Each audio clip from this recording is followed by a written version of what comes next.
We can conceive of no spectacle better calculated to lead the mind to serious reflections than that of an aged person who has misspent a long life, and who, when standing near the end of life's journey, looks down the long vista of his years only to recall opportunities unimproved. Now that it is all too late, he can plainly see where he passed by in heedless haste the real gems of life, in pursuit of the glittering gewgaws of pleasure, but which, when gained, like the apples of Sodom, turn to ashes in his very grasp. What a different course would he pursue, would time but turn backwards in his flight, and he be allowed to commence anew to weave the tangled web of life. But this is not vouchsafed him. Regrets are useless, save when they awaken in the minds of youth a wish to avoid errors and a desire to gather only the true jewels of life. Life, with its thousand voices wailing and exulting, reproving and exalting, is calling upon you. Arouse and gird yourself for the race. Up and onward, and waking, be awake to sleep no more. Not alone by its ultimate destiny, but by its immediate obligations, uses, enjoyment, and advantages, must be estimated the infinite and untold value of life. It is a great mission on which you are sent. It is the choicest gift in the bounty of heaven committed to your wise and diligent keeping, and is associated with countless benefits and priceless boons which heaven alone has power to bestow. But alas, its possibilities for woe are equal to those of weal. It is a crowning triumph or a disastrous defeat, garlands or chains, a prison or a prize.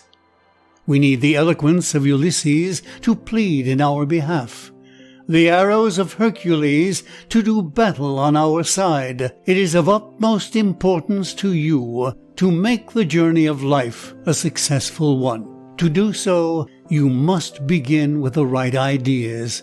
If you are mistaken in your present estimates, it is best to be undeceived at the first, even though it cast a shadow on your brow. It is true that life is not mean, but it is grand. It is also a real and earnest thing. It has homely details, painful passages, and a crown of care for every brow. We seek to inspire you with a wish and a will to meet it with a brave spirit. We seek to point you to its nobler meanings and its higher results. The tinsel with which your imagination has invested it will all fall off of itself so soon as you have fairly entered on its experience. So we say to you, take up life's duties now.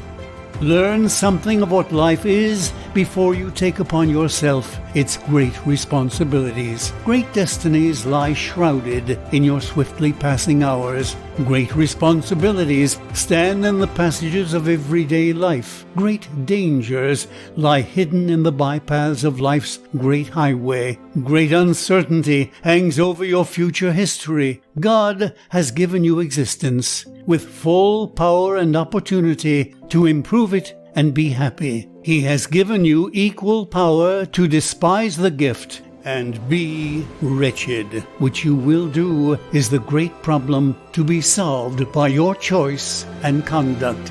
Your bliss or misery in two worlds hangs pivoted in the balance.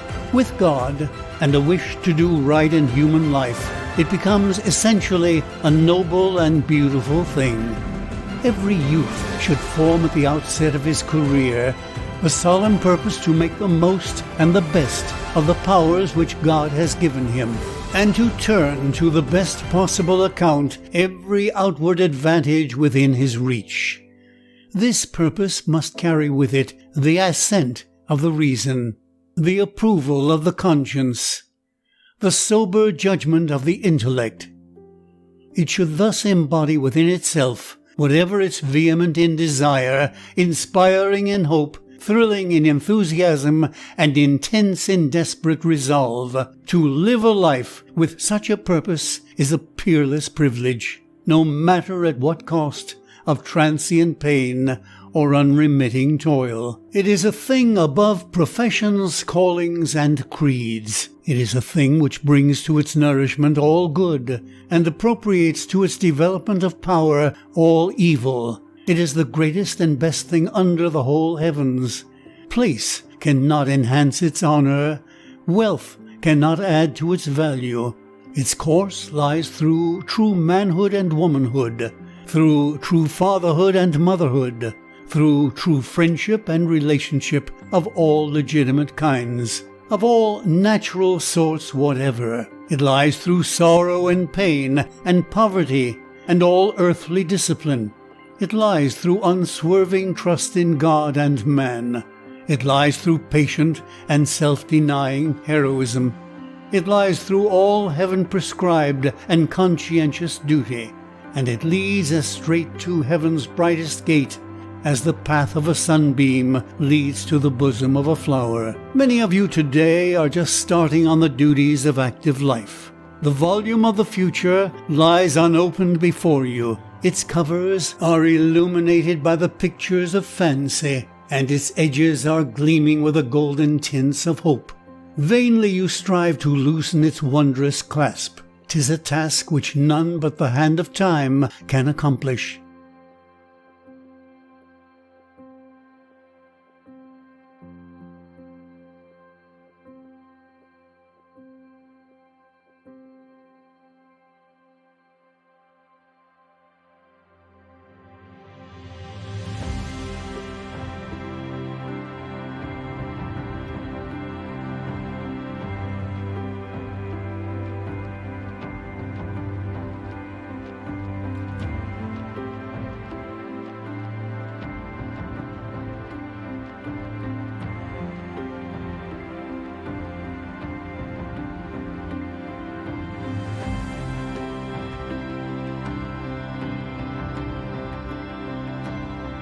So you personally were born to the task of performing a merry part in it, as though the world had waited for your coming. Live for something, and for something worthy of life and its capabilities and opportunities, for noble deeds and achievements. Every man and every woman has his or her assignments in the duties and responsibilities of daily life. We are in the world to make the world better, to lift it up to higher levels of enjoyment and progress, to make the hearts and homes brighter and happier by devoting to our fellows our best thoughts, activities, and influences. It is the motto of every true heart and the genius of every noble life, that no man liveth to himself, lives chiefly for his own selfish good. It is a law of our intellectual and moral being that we promote our own real happiness in the exact proportions we contribute to the comfort and happiness of others.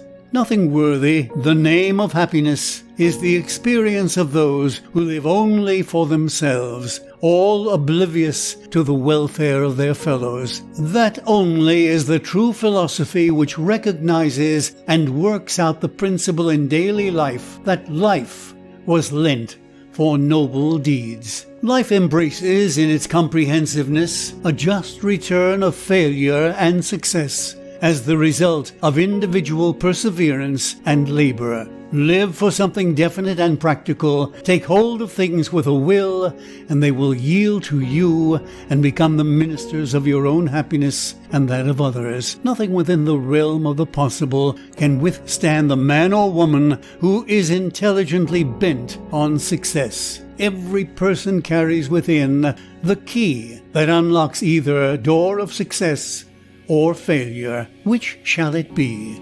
All desire success. The problem of life is its winning. Strength, bravery, dexterity, and unfaltering nerve and resolution must be the portion and attribute of those who resolve to pursue fortune along the rugged road of life. Their path will often lie amid rocks and crags, and not on lawns and among lilies. A great action is always preceded by a great purpose.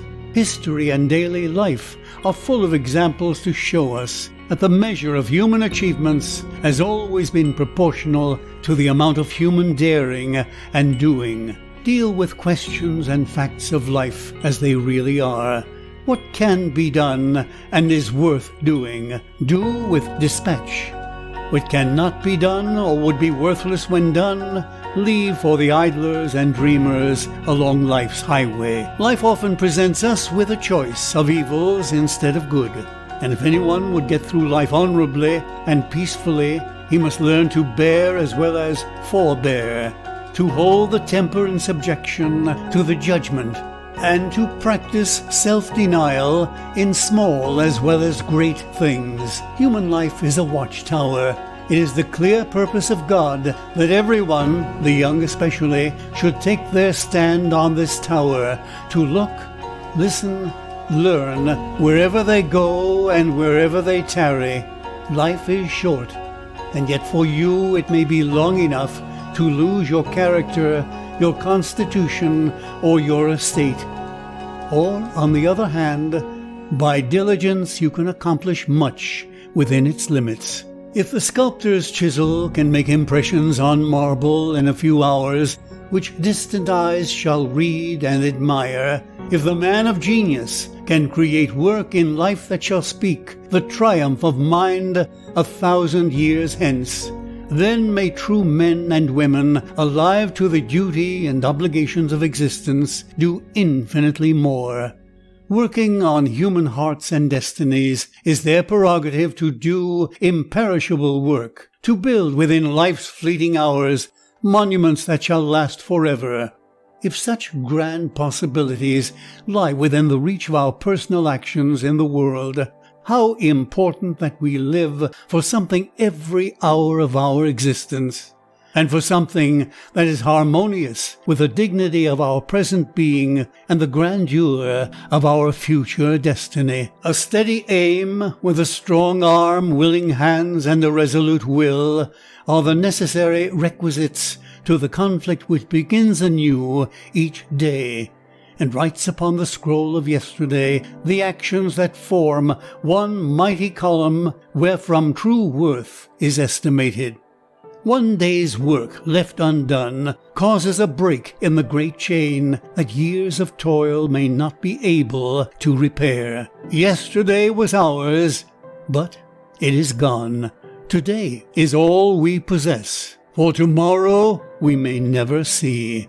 Therefore, in the golden hour of the present, the seeds are planted whereby the harvest for good or evil is to be reaped.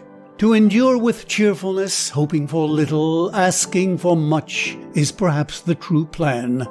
Decide at once upon a noble purpose, then take it up bravely, bear it off joyfully, lay it down triumphantly, be industrious, be frugal, be honest. Deal with kindness with all who come in your way, and if you do not prosper as rapidly as you would wish, depend upon it, you will be happy. The web of life is drawn into the loom for us, but we weave it ourselves. We throw our own shuttle and work our own treadle. The warp is given us, but the woof we furnish. Find our own materials and color, and figure it to suit ourselves. Every man is the architect of his own house, his own temple of fame.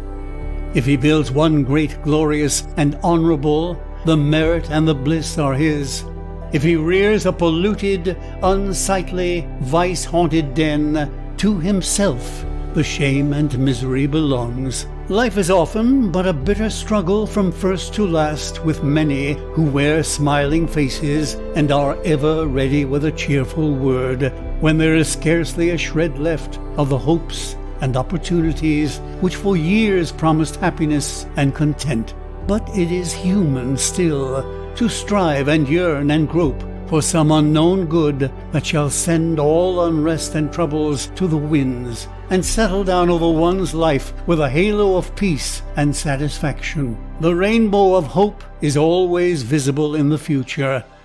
Life is like a winding lane. On either side, bright flowers and tempting fruits, which we scarcely pause to admire or taste. So eager are we to pass to an opening in the distance, which we imagine will be more beautiful. But, alas, we find we have only hastened by these tempting scenes to arrive at a desert waste. We creep into childhood, bound into youth, sober into manhood, and totter into old age. But through it all, let us so live that when in the evening of life the golden clouds rest sweetly and invitingly upon the golden mountains, and the light of heaven streams down through the gathering mists of death, we may have a peaceful and joyous entrance into that world of blessedness, where the great riddle of life, whose meaning we can only guess at here below, will be unfolded to us in the quick consciousness of a soul redeemed and purified.